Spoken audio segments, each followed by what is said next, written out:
Question number 5. Question number 5 is, a coin is tossed 3 times and the outcomes are recorded. How many possible outcomes are there?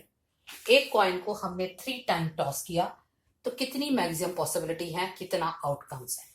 जब हम एक coin को toss करते हैं, 1 coin को toss करते हैं, तो हमारे पास 2 पॉसिबिलिटी है। कौन कौन सी? हेड और टेल। या तो हेड आएगा या टेल आएगा।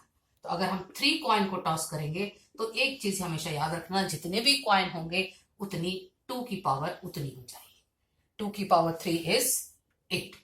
एक कॉइन की पॉसिबिलिटी 2 है, जितने भी कॉइन होंगे 2 की पावर आपने उतनी कर देनी है। इसी तरह से अगर हम एक डाइस की बात करें, डाइस के अंदर, एक डाइस के अंदर जो मैक्सिमम पॉसिबिलिटी है वो 6 है। जितने डाइस होंगे 6 की पावर उतनी कर देंगे। 2 डाइस होंगे तो 6 की पावर 2 आ जाएगी, 3 होंगे तो 6 की पावर 3 आ जाएगी। अगर लिखना है 8 तो सिंपल सी, या तो तीनों पे हेड आएगा, एक कॉइन को 3 बार टॉस करें या 3 कॉइन को एक साथ टॉस करें, एक ही बात होती है। या 2 बार हेड आएगा और 1 बार टेल आएगा, लेकिन टेल की पोजीशन चेंज हो सकती है। ये आया टेल, हेड, हेड। या ये हो सकता है कि 1 बार हेड आए और 2 बार टेल आए, तो हेड की पोजीशन भी यहां चेंज हो सकती है। Tail, head, tail, tail, tail, head, या तीनों टेल आ जाए। पोजीशन से हमारा नया बन जाता है अरेंजमेंट, क्योंकि हेड ये हो सकता है कि फर्स्ट 2 पोजीशन पे आए, थर्ड पोजीशन पर टेल आ जाए। Next question, question number 6। आपने 5 फ्लैग्स हैं आपके पास। Question is this, given 5 flags of different colours, how many different signals can be determined if each signal require the use of 2 flags, one below the other? Total आपके पास कितने हैं? 6 flags. आपने signal बनाने हैं और 2 फ्लैग लगाने हैं, और उसने ये भी कहा है 1 below the other, एक ऊपर लगाना है तो एक उसके नीचे लगाना है। अब उसने पूछा है कि आप कितने बना सकते हो 6 फ्लैग के अंदर। तो यहाँ पे कौन सा कलर लेना है, उस कलर को कोई सा भी एक, जो आपके पास 6 है, 6 में से कोई सा भी एक फ्लैग यहाँ पे यूज कर सकते हैं। अब आपके पास रह गया, अगर मैं सेम ही कलर यहाँ पे लगाऊंगी फिर तो वो सिग्नल नहीं बना, क्योंकि हमने 2 कलर का सिग्नल बनाना है। इसलिए इसको क्या होगा, 5। तो कितने फ्लैग बन सकते हैं इससे, सिग्नल कितने बने? 6 × 5 is 30। Now start some example. First example, find the number of letters word with और विदाउट मीनिंग, चाहे मतलब हो या ना हो, which can be form from the letter of the word rose when the repetition of the letter is not allowed. आपके पास word क्या है? रोज। जब वर्ड दे रखा हो कोशिश करो कि इसे कैपिटल लेटर में लिखा जाए। उसने कहा है कि आपने इन अल्फाबेट से लेके सारे के सारे लेने हैं और वर्ड्स बनाने हैं, चाहे उनका मतलब निकल रहा हो या नहीं निकल रहा हो, कोई इनका मीनिंग हो या नहीं, तो आप कितने वर्ड्स बना सकते हो। तो क्या चीज होगी?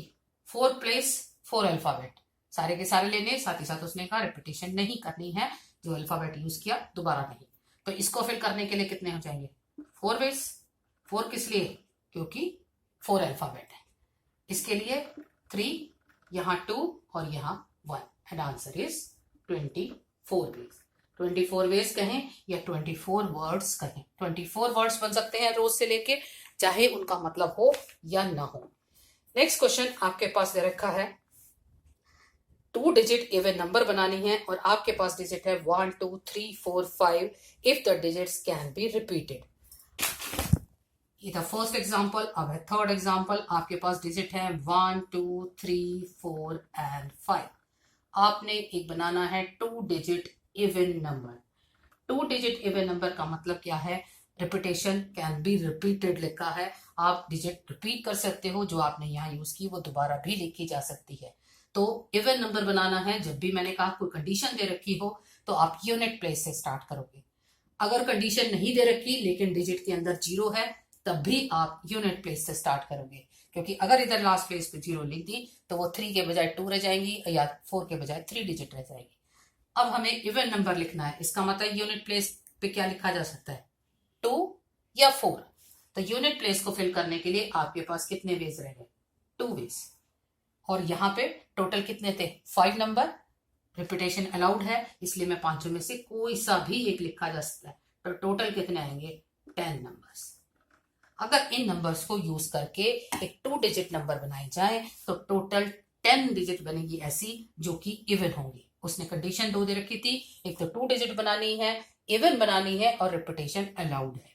अगर रिपीटेशन अलाउड नहीं होती तो यहाँ तो 2 वेज ही आते, क्योंकि या तो 2 लिखा जाता या 4 लिखा जाता, लेकिन यहाँ पे हमारे पास 4 वेज रह जाते, क्योंकि जो नंबर मैंने यहाँ पे यूज किया 2 वो यहाँ पे नहीं यूज कर सकती थी, या यहाँ पे 4 यूज किया तो यहाँ पे 4 नहीं यूज कर सकती थी। नेक्स्ट क्वेश्चन, सेकेंड क्वेश्चन हमारा रह गया था। सेकेंड एग्जाम्पल है, सेम चीज, 4 डिफरेंट कलर्स हैं, given 4 flags of different colours, how many different signals can be made if the signal require use of 2 flags one below the other. Same example दे रखा है कि अगर आपके पास 4 दे रखे हैं फ्लैग्स और आपने 2 फ्लैग्स का बनाना है तो क्या होगा, 4 into 3, 4 into 3 is equal to 12। अगर नंबर ऑफ फ्लैग्स हमारे पास 4 हैं और वही सिग्नल बनाने हैं, एक के नीचे एक बनाना है, तो हमारे पास पहले को फिल करने के लिए 4, सेकेंड के लिए 2। अब क्वेश्चन एक last example, find the number of different signal that can be generated by arranging at least 2 flags in order one below the other at on a vertical staff if 5 different flags are available।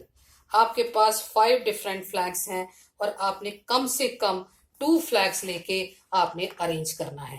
क्या किया जाएगा, आपके पास 5 हैं, 5 में से आपने 2 लेने हैं, कम से कम 2 लेने हैं, तो या तो आप 2 का केस बनाएंगे या 3 का केस बनाएंगे या 4 का या 5 के 5 आपने लगाने हैं।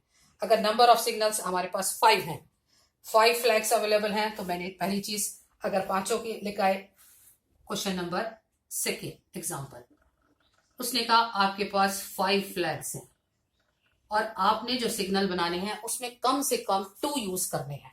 कम से कम 2 यूज करने हैं, एटलीस्ट का मतलब या तो 2 यूज करोगे या 2 से ज्यादा।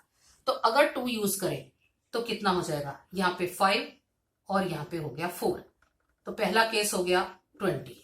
अगर 2 फ्लैग यूज किए, अगर हमने 3 फ्लैग यूज करे, 3 फ्लैग, तो पहले टॉप पे जो फिल किया उसमें से 5 फ्लैग में से कोई, मिडल पे 4 फ्लैग और यहाँ पे 3 फ्लैग, तो कितना हो गया, 5 इंटू 4 इंटू 3 इज 60। नेक्स्ट हमारे पास है, अगर हमने 4 नंबर हमने बनाने हैं 4 फ्लैग के, अगर 4 यूज करने हैं तो क्या होगा, फर्स्ट के लिए फिल करने के लिए हमारे पास अगेन फिर 5 होंगे, सेकेंड लगाने के लिए 4 फ्लैग रह गए, फिर 3 रह गए और फिर 2 रह गए, तो कितना हो गया, 5 into 4 into 3 into 2 is equal to 120।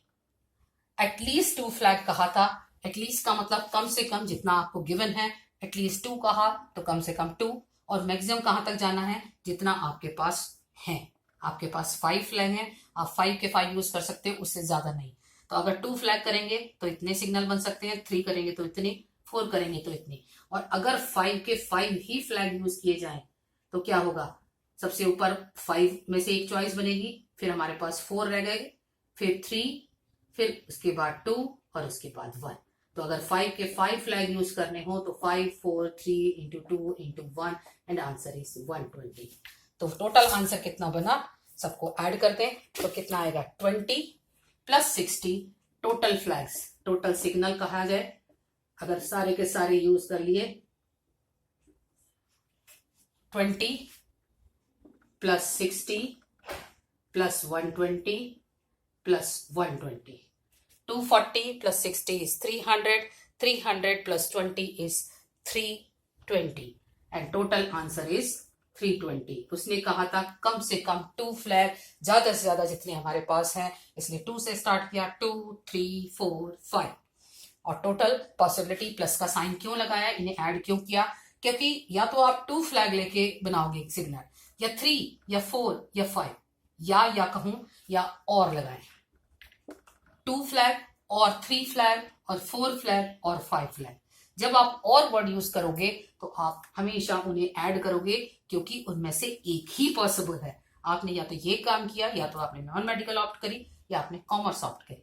लेकिन अगर कहा जाए कि आपने एंड, कि आपने फिजिक्स भी ऑप्ट करी है एंड केमिस्ट्री भी ऑप्ट करी है, तो आप अगर वर्ड एंड आता है तो आप मल्टीप्लाई करोगे, अगर वर्ड आप और लगाते हो तो प्लस का साइन करोगे। Thank you students. Now complete your exercise. First exercise 7.1.